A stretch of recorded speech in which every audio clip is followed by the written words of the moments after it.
Hey, it's James here, and welcome to storytelling myth number 14. I'm not very funny.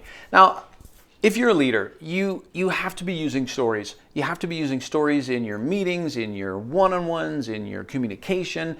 It's how you influence, how you motivate, it's how you get ideas across. But a lot of people don't want to tell stories because A, they think I don't have stories to tell, or I'm not very funny, and so that creates an insecurity, and then they don't want to tell the story.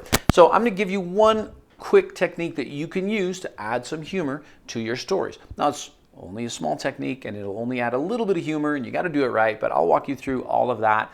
But here's a simple way that you can add humor to your stories. Of course, you can try this, practice this at home, practice this out at the restaurant with your friends, but it's something called the rule of three.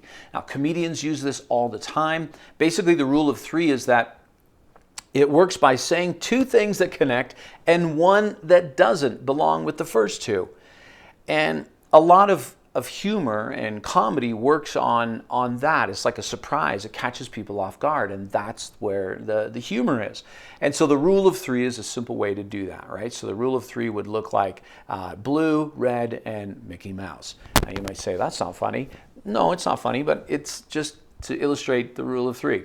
So I'm going to just give you two quick examples of how you could use the rule of three.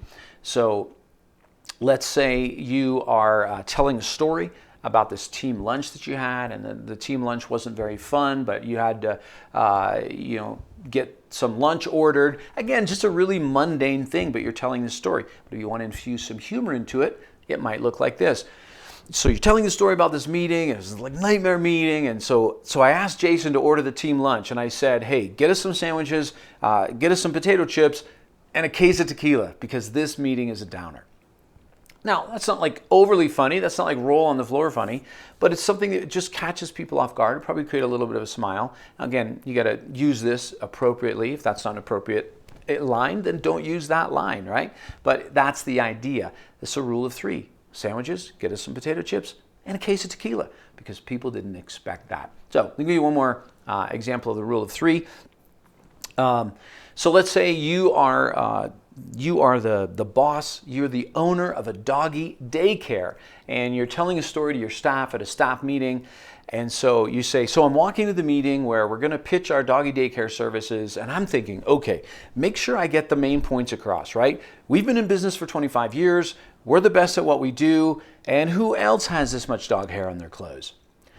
So again, that's a rule of three. Now that'll get more than a smile for the employees. They'll probably all laugh at that because they all have dog hair on their clothes because they work at a doggy daycare, right? So again, it's just a simple technique that you can add into a story just to add some humor. It's super easy to do. You just have to take a little bit of time. And hey, if you like this and you want to learn more about how to tell stories in a captivating and compelling way to influence, to motivate, to persuade, to teach, then make sure you check out our upcoming training on storytelling for leaders. It's going to be a lot of fun, very practical, like a workshop. You're going to come out of there totally a transformed storyteller. Anyways, you'll find information either above this video, below this video, beside this video, somewhere there's going to be a link and you can find out more information.